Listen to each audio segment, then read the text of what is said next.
Monsieur modérateur, chers collègues, je salue les autorités académiques de l'Université catholique du Congo. Je dois dire qu'en réalité, c'est la deuxième fois que je me retrouve ici dans cette université pour une conférence. Et j'apprécie énormément que vous ayez accepté ma participation à cette conférence. Si vous pouvez bien le transmettre à Monsieur l'abbé recteur. Je remercie également les doyens, les autorités de la faculté des sciences politiques. Et je salue une fois de plus mes collègues ici qui ont eu à faire leurs exposés. Mais d'entrée de jeu, je voudrais dire que il aura été longue, mais la messe est terminée. La messe est terminée. La messe est terminée parce que l'université n'est absolument pas une église.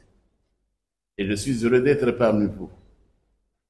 À l'université, c'est l'esprit critique, l'analyse critique.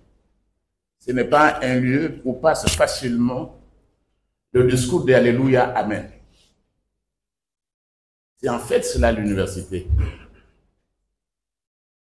Et j'ai dit que la messe est terminée avec tout ce que j'ai demandé. J'espère que vous accepterez que je puisse convenir de ne pas être d'accord avec mes prédécesseurs. Surtout, sur certaines choses, je serai d'accord, sur d'autres, je ne serai pas d'accord, parce que, comme je vous l'ai dit, la messe est terminée. J'ai quelques problèmes lorsqu'on présente le pacte social pour la paix et de bien vivre ensemble en République démocratique du Congo et dans les pays des Grands Lacs. Le modérateur a bien présenté que je suis également le rédacteur en chef de la Revue africaine de la démocratie et de la gouvernance. Je souhaiterais vivement que les universités dites catholiques et protestantes produisent une publication scientifique sur ce pacte, qui est vraiment une production scientifique. Je suis moi-même directeur exécutif de l'Institut pour la démocratie, la gouvernance, la paix et le développement en Afrique, IDGPR. C'est cet institut qui produit régulièrement cette revue internationale que j'ai dans mes mains, que vous pouvez consulter sur Google, qui est une revue internationale. Alors mon souhait serait vraiment que tout ce qu'on nous dit fasse l'objet même d'un numéro spécial de la revue. De cette revue ou d'autres revues scientifiques, de sorte que nous autres intellectuels, nous ayons le temps de l'examiner scientifiquement et de l'apprécier également scientifiquement. Vous savez, le message des évêques, ce n'est pas un travail scientifique. Une lettre pastorale n'est nullement un travail scientifique. Il est important donc que les universitaires catholiques et protestants, parce que c'est la Cinco et les CC qui chapeautent, qu'ils puissent nous produire cela en travail scientifique pour qu'on puisse l'examiner en fin de compte en scientifique. Le doyen de la faculté a voulu que je sois absolument scientifique et pas politique. Je ne serai pas politique. Je crois que le modérateur l'a dit. Je suis professeur ordinaire à l'UNIKIL et je suis également professeur extraordinaire à la faculté de droit de l'Université d'Afrique du Sud. L'esprit critique me vient du fait que, en Afrique du Sud, comme professeur extraordinaire des universités, je ne m'occupe que de la supervision des thèses doctorales. Et à ce jour, j'ai produit plus de 20 thèses de doctorat sur le continent africain. C'est ça un peu qui explique l'esprit critique qui est le mien. Le pacte social. J'aurais voulu que le collègue Beza qui a parlé avant soit quand même assez critique. On ne peut pas nous produire un travail comme ça, on amène dans les milieux universitaires et aucune critique là-dessus. Comme si tout était parfait dans le meilleur des mondes, ça pose un problème. Il y a sûrement des bonnes choses, j'en conviens. Mais à notre niveau, tout n'est pas parfait. L'Église n'a pas toujours été la conscience d'une nation. Vous savez, au temps colonial. Mais l'Église, notamment l'Église catholique et l'Église protestante, C'était plutôt la conscience de la domination coloniale. Donc l'Église n'a pas toujours été comme cela. L'Église n'a pas toujours été altruiste. Donc il faut quand même des éléments d'appréciation et d'équilibrage. Et aussi, s'agissant du travail du pacte, je vais féliciter notre ami Didier. Vous êtes chargé du laboratoire, vous êtes responsable du secrétaire technique. Mais le travail de Senko devait vous citer. On devait reconnaître le travail que vous citez. J'ai eu le temps. Parce que très souvent, on ne paye pas ce que les nôtres écrivent. Mais j'ai eu le temps de vous lire dans cette publication chez Harmattan, RD Congo, le Congo et les Grands Lacs. La paix tout de suite. C'est votre ouvrage, je vous loue. Mais pourquoi on ne vous cite pas? Même dans les références, même dans la bibliographie, reconnaître que ce pacte social est fondé sur les idées de l'un des nôtres, Didier Moumengi. C'est ça scientifique, on ne vous cite nulle part. Et vous acceptez que le travail comme ça sans qu'on vous cite. Je demande qu'on vous cite. Vous reviendrez après, je demande, j'exige que vous soyez cité. Je peux répondre, professeur? Non, je ne vous pose pas vous la question. Non, je voulais dire, ils ont fait, le père spirituel ont fait mieux que les citer. Ils m'ont désigné coordonnateur général du secrétariat technique de leur initiative. C'est cela la reconnaissance. Et mieux que la reconnaissance, une élévation. C'est la plus grande nomination de notre famille. Merci beaucoup. Merci, mais je dois dire que vous êtes doctorant. Ce n'est pas la meilleure reconnaissance. Vous êtes doctorant dans une université, on doit vous reconnaître comme scientifique, on pouvait ne pas vous nommer. Mais c'est votre travail. Ce terme-là de vivre ensemble, il vient d'où? Mais c'est votre terme. Ailleurs, on dirait que c'est du plagiat. Oui, on dirait que c'est du plagiat en matière scientifique. Et le plagiat, c'est un crime. Et même l'autoplagiat, c'est un crime aussi. Donc mes félicitations pour ces idées qui ont inspiré le pacte social, parce que sans vous, je vois mal comment l'initiative Senko SCC aurait pu évoluer. Bon, je vais dire quand même quelque chose. J'aime bien vous lire, je vous ai lu. Merci. Très bien. Moi aussi, je vous lis. Merci. Parce qu'on parle de la paix, je vais vous lire quelque chose. Il faut souvent lire les nôtres. Qu'est-ce que je voudrais lire ici, si vous m'autorisez? Je vais lire un professeur ordinaire de l'université de Kananga qui écrivait un peu sur la paix. Pour vous dire comment ce travail sur la paix n'est pas vraiment un travail original. Il n'est vraiment pas un travail original, je m'excuse. J'ai oublié mes lunettes. Merci. Donc nous construisons, nous bâtissons sur les idées des autres, on doit les reconnaître. Je voudrais citer le professeur François Mpamba Kamba Kamba. François Mpamba Kamba Kamba est professeur ordinaire à l'université pédagogique de Kananga. Il écrivait dans l'une de ses publications, je suis le rédacteur en chef, il écrivait dans un numéro de la revue africaine de la démocratie et la gouvernance, African Journal of Democracy and Governance. Ça se trouve sur le net, vous pouvez le consulter. C'est un numéro de 2017. Peut-être ça va inspirer nos étudiants. Voilà ce qu'il écrit à la page 220. Je vais seulement le lire. La paix devrait être comprise, parce que l'une des questions fondamentales ici, pacte pour la paix, on a parlé du cadre conceptuel, il faut définir la paix. Qu'est-ce que c'est que la paix? Qu'est-ce que c'est que le bien vivre ensemble? Je recours donc au professeur Kamba Kamba. Il introduit ça la paix à tout prix. La paix à tout prix. Et voilà la lettre épiscopale de la Senko en 2024. Ma priorité, c'est la paix. Lui dit la paix à tout prix en 2017. Ça signifie 7 ans auparavant. La paix devrait être comprise à la fois comme absence de conflits et comme tranquillité de cœur. Mais l'un et l'autre aspect sont les résultats d'un travail en profondeur mené de manière responsable pour asseoir la paix afin de baliser le chemin du développement. Dans le chemin de libération, Monseigneur l'archevêque Bakole Wa Ilunga Martin de Rose Mémoire affirme que la paix est un autre nom du développement. En réalité, ce n'est pas Bakole.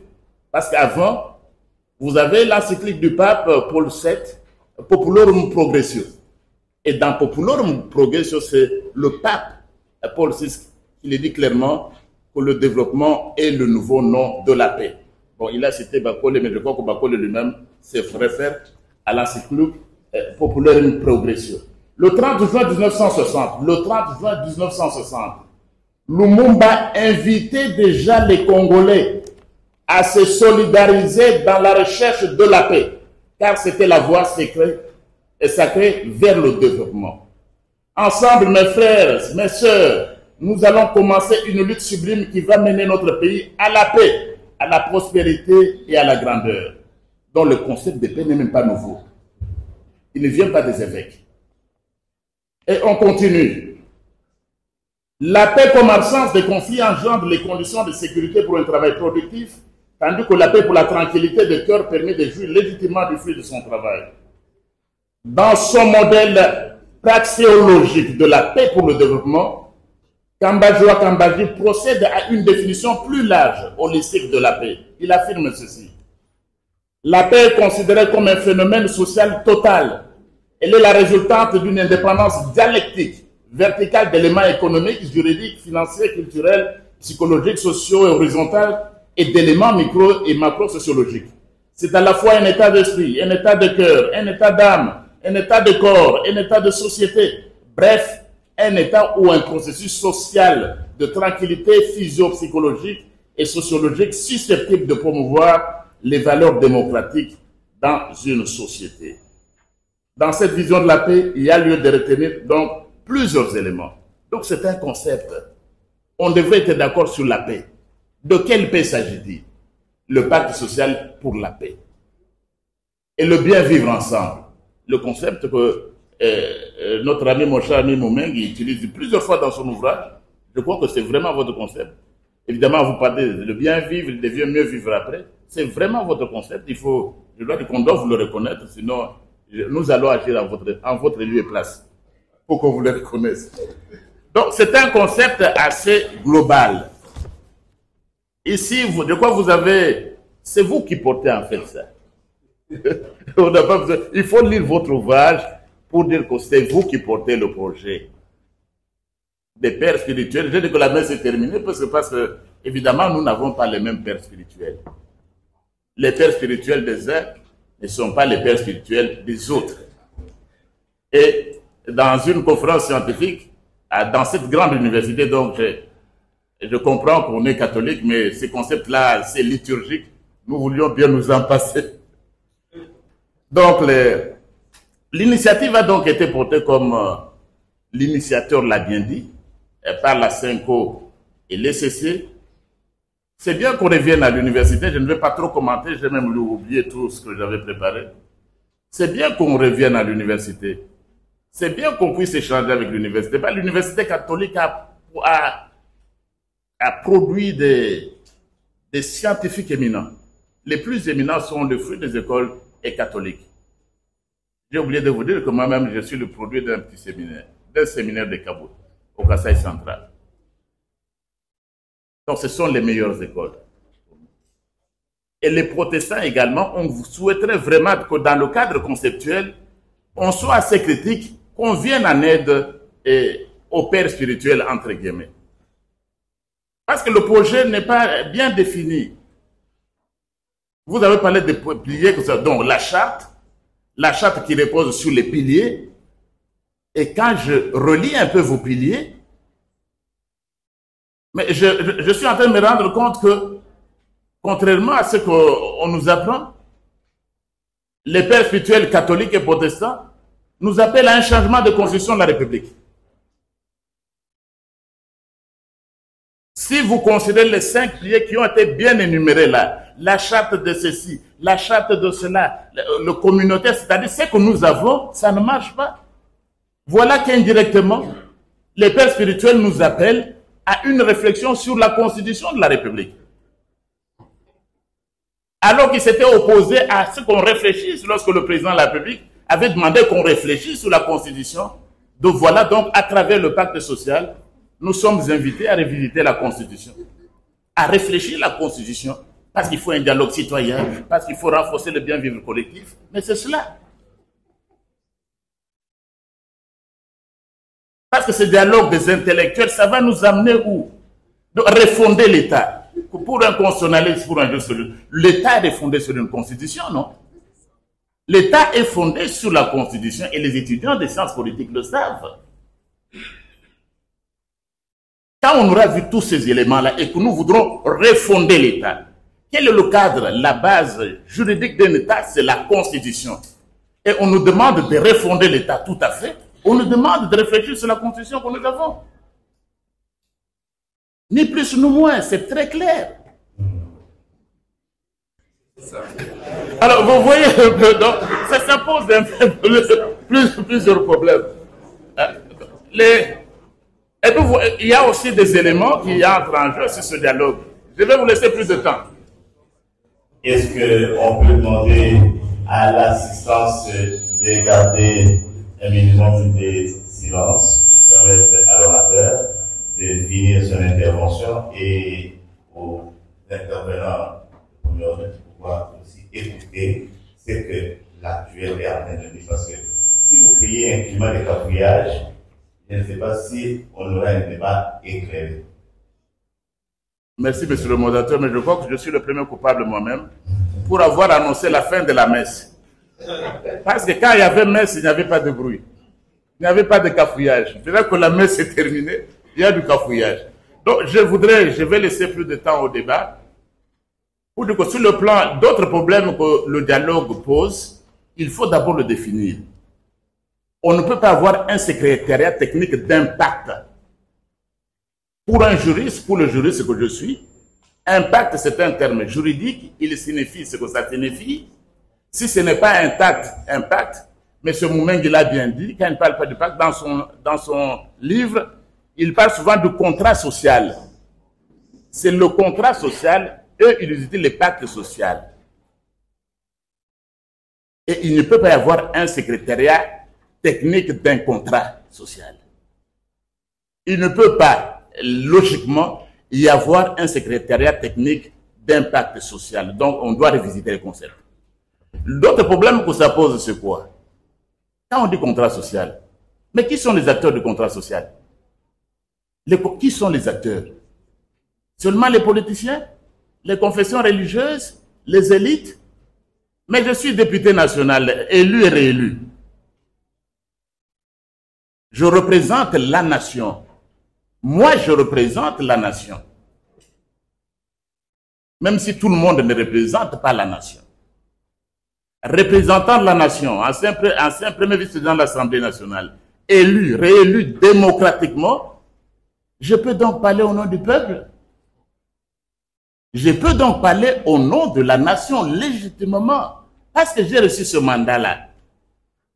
Alors que plusieurs personnes qui prétendent, qui parlent de la nation, n'ont pas reçu ce mandat-là. Moi, j'ai ce mandat-là. Et ce pacte, quelle est la place du peuple que moi je représente dans le pacte social? Il y aura la charte de ceci, voilà les piliers fondateurs, dialogue des élites, des politiciens. Où est la place du peuple que je représente? Et les étudiants en sciences politiques savent comme c'est de droit. La définition qui est généralement reconnue de la démocratie comme le gouvernement du peuple, par le peuple et pour le peuple. Où est le peuple dans cet exercice? Le peuple, ce n'est pas nous les politiciens. Le peuple, ce ne sont pas les confessions religieuses. Ça pose un problème donc. Ces contrats sociaux, quels sont les parties à ces contrats? Autre problème. On parle plus, c'est le pacte congolais. Et pourquoi on cite tant les Grands Lacs? On cite tant les Grands Lacs, on n'a pas vu les évêques du Rwanda. La conférence épiscopale du Rwanda devait faire un projet analogue, on pouvait les mettre ensemble, la conférence épiscopale du Burundi. Ou même dans le cas de l'ASEAN, hein, pour les conférences épiscopales de l'Afrique de l'Est ou de l'Afrique centrale ou des Grands Lacs. Mais le projet n'est porté qu'ici. Quelle est la place des Grands Lacs? Quelle est la place des envahisseurs? Mon prédécesseur a dit non, l'Église ne veut pas condamner, compte tenu de son attitude morale. Mais l'Église doit avoir le courage de condamner. La vérité, c'est cela. On ne doit pas refuser de condamner parce qu'on va chercher le financement ailleurs. Non. L'Église doit avoir le courage de condamner. Et même dans l'Église, ça se fait. Regardez l'attitude de Paul. Paul, l'apôtre des gentils. Il a le courage de sermonner même Pierre. Lorsqu'il se rend compte que Pierre reste dans la mentalité juive. C'est ça aussi la responsabilité chrétienne. C'est Paul qui sait sermonner Pierre. Donc le premier pape. Donc l'Église doit avoir le courage de condamner. Et pourquoi seulement condamner à l'interne? Ce courage-là doit se limiter à l'interne pour condamner le gouvernement en place. Le collègue aussi qui a parlé la première fois, de quoi il faut rectifier. Ce n'est pas le régime de Kinshasa. Non. On ne peut pas. C'est notre régime. Intellectuellement, moralement. C'est notre régime. C'est le régime de la République démocratique du Congo. Ce n'est pas le régime de Kinshasa. Et ici, nous sommes l'objet d'une agression de la part du Rwanda. Eh bien, il y a aussi un problème, je crois que je vais m'arrêter là, il y a trop de choses à dire. Parfois, les solutions sont mal trouvées parce qu'on ne connaît pas le problème. On a trouvé une solution, c'est une bonne solution, mais ce n'est pas le problème, c'est out of question. Quel est le problème actuellement? J'étais en train de voir les messages des évêques. C'est lui, ils ont fait un message encore très important. En 1988, la Senko, le chrétien face au développement de la nation. Mais ça résume un peu tout ça. Je crois que lorsque nous allons nous faire ça sur le plan scientifique, la Senko, les évêques ont produit des documents très importants. On pense à ces messages-là. Ce n'est pas 52 pages comme le pacte. C'est 92 pages. L'Église, le chrétien et le développement de la nation. 1988. Les contributions des évêques à la conférence nationale souveraine. Un travail remarquable qui devait être reconnu. Et puis lorsqu'on parle de pacte, on parle de dialogue, est-ce qu'on en est au premier? Mais nous étions à Sun City, le dialogue intercongolais. Nous avons les accords de Lusaka, l'accord sur le Grand Lac, sur la paix. Il y a même une organisation internationale qui est créée, la CIRGL, la conférence pour la paix et le développement en Afrique des Grands Lacs. Donc il faut savoir, quel est notre problème? Est-ce que s'il n'y avait pas agression du Rwanda, on aurait assisté à l'initiative d'impact social? Non. S'il n'y avait pas d'agression du Rwanda dans la partie, si les choses allaient clairement, on n'aurait pas eu l'année passée, d'ailleurs parce que le pacte date de l'année passée. On n'aurait pas eu tout ça. Donc il faut reconnaître le problème que nous avons. Évidemment, il y a des causes internes, il y a aussi des causes externes. C'est l'agression rwandaise et le Rwanda qu'il faut condamner comme citoyen. Parce qu'avant d'être ceci ou de cela, nous sommes d'abord citoyens. Et lorsque le pape est venu, et j'ai eu la chance de rencontrer le pape, avec les députés catholiques, je m'amuse toujours avec mes amis, c'est-à-dire, eux, si le pape les a bénis à distance, moi, le pape m'a béni sur le visage. Mais c'est le pape qui dit, levez vos mains sur le Congo. Il sait le dire, lui, le Saint-Père. Il a le courage de dire au monde. Mais ce courage qui n'existe qu'à l'intérieur des frontières nationales, quand on sort des frontières nationales, parce qu'il faut chercher le financement, comment l'étranger peut financer un dialogue congolais? Et nous allons nous dire que nous sommes libres. Et quand on est à l'extérieur, chez Kagame, rien du tout. Bouche cousue. Non.